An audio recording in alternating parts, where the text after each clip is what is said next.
Hi, this is HC Bailey, and welcome back to Let's Play Final Fantasy IV. Today we're going to continue through the final areas of the Lunar subterrane, so let's go.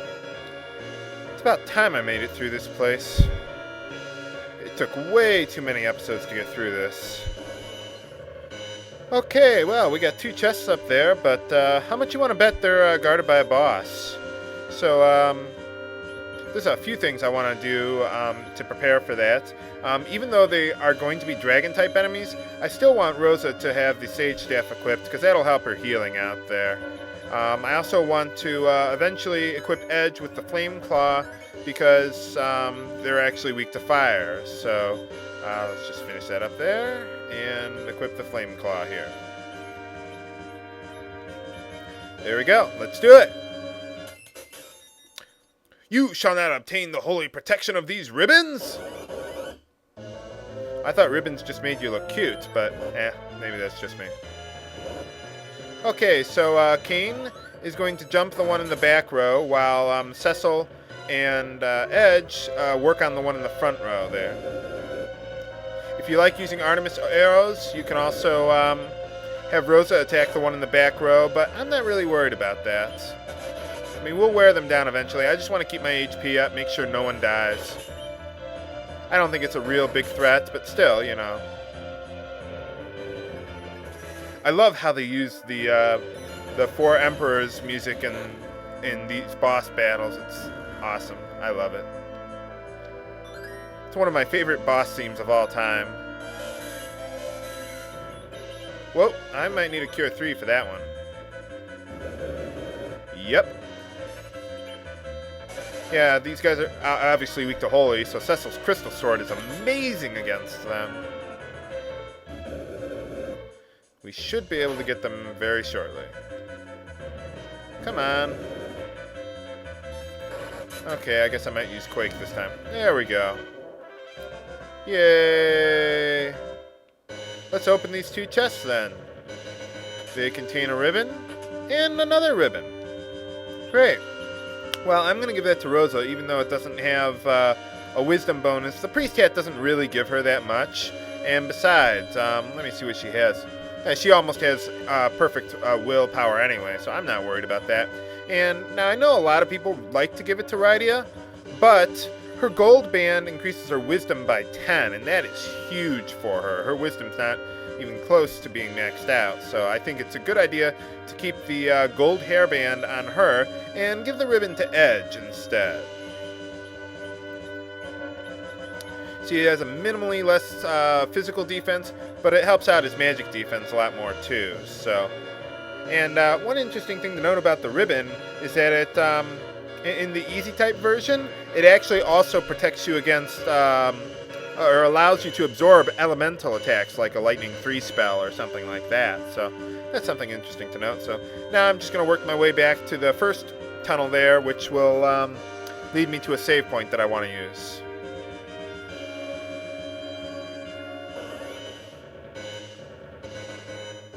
Whew, we made it. The final save point in the game. So, you know, there's no turning back from here. I want to keep Rosa equipped on the Sage Staff from now on. Even though there's some more dragons up ahead, she's going to be pretty busy healing from now on, so I'm just going to leave that on her for the rest of the game. One thing I wanted to mention here, because we're getting, well, we're not close there, but we're about as close as we're going to get, because I'm not going to do any more level grinding from here. But if you do, if you're like a perfectionist and you want to max out your levels, one thing you got to be careful of is once you reach level 70, stat gains begin to become random, whereas like levels 1 through 70, I think it includes 70, I forget whether it is or isn't, but anyway, levels 1 through 70 are fixed stat gains. It's the same throughout, except for HP and MP, but as far as like your base stats, like strength, agility, and things like that, those start to become random. Sometimes they'll go up, sometimes they'll go down, and there's fixed combinations that they'll go up or down by, so it's not like there's a whole bunch of them, but anyway, so that's something to be careful. So once you reach level 70, if you decide to do more level gaining, you know, be careful with that. So, yeah, let's use the save point here, and let's continue on. There's no more boss fights, no more treasure here, so we're just going to continue to the end of the game now. Well, no more treasure in this area. Yeah, the path is pretty straightforward from here, so just follow it to the last tunnel there.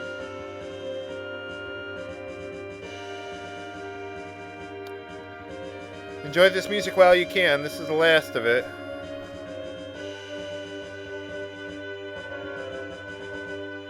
And we made it to an area that has no name, but I'm going to call this area the Lunar Core because it's the core of the moon.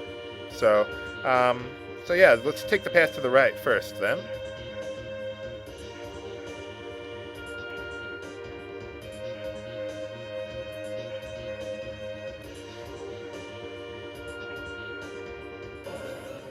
One thing I should have mentioned about this area, all the enemies here are either old boss fights or new enemies that are the equivalent of boss fights. And to make it even more surreal, every battle here uses the normal boss fight music, which I think is kind of a nice touch. It gives it more emphasis on it. So you can run into behemoths, red dragons. There's also a couple new enemies that I'll demonstrate eventually.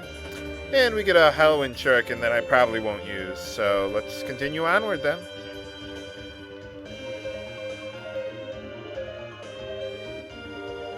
Ooh, another sword.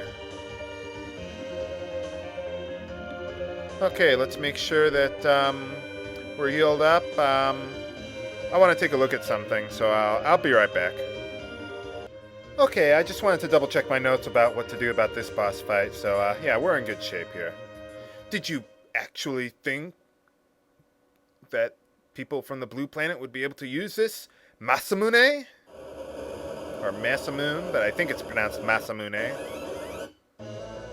And it's Dark Leviathan, sort of. Whoa, he can use 2 big tsunamis at once. Wow, that's a lot of damage. We're going to need some help on the healing end, so I'm going to have Radia use Sylph, in addition to Rosa casting Cure 4 on everyone.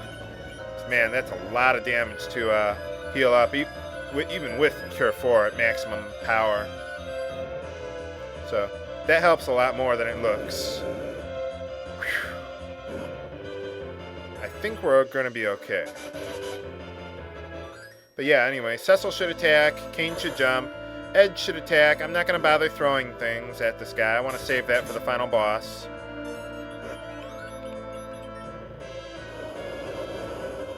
Yeah, we really need Sylph to help out here.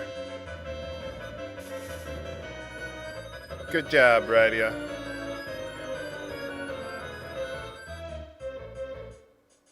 Yeah, I might use those Hellwind Shurikens. I'll give it a shot. Why not? Got nothing better to use them on. I'm not going to use them on the final boss. If I can find one of them somewhere. Way at the bottom of my inventory. Okay, I guess that's pretty good. Okay, fair enough. Oh god, Radia is probably going to die. No, not quite. Whew, good thing I've been using Sylph all this time.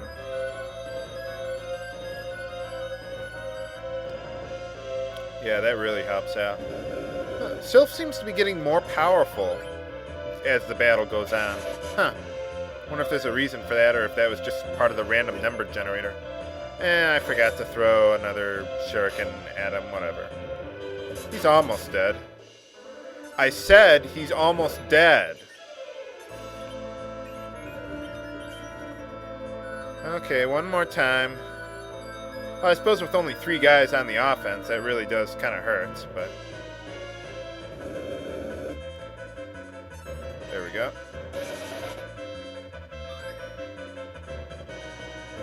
Okay, we're in pretty good shape. I should be able to make it all the way through now. How much HP does this guy have?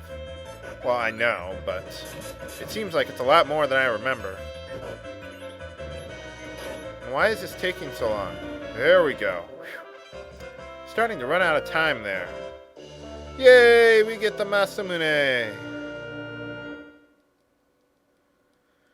Okay, that's the best sword in the game for Edge. I'm going to, let's see, equip that there, and equip the Murasame here, because I want him to be able to switch in for the Thunderclaw, because there's a machine-type enemy coming up soon that I'm going to want it useful against. Let's see, Masamune also increases his agility by 3, and you can use it as an item in battle to cast fast, although I don't think I would ever use it for that purpose. So, yeah, I'm going to have to do some healing, but that's all for this episode of Let's Play Final Fantasy IV. Next time, I finish off the rest of the Lunar Core and make it to Zemus. This is HC Bailey, signing off. Have a good day.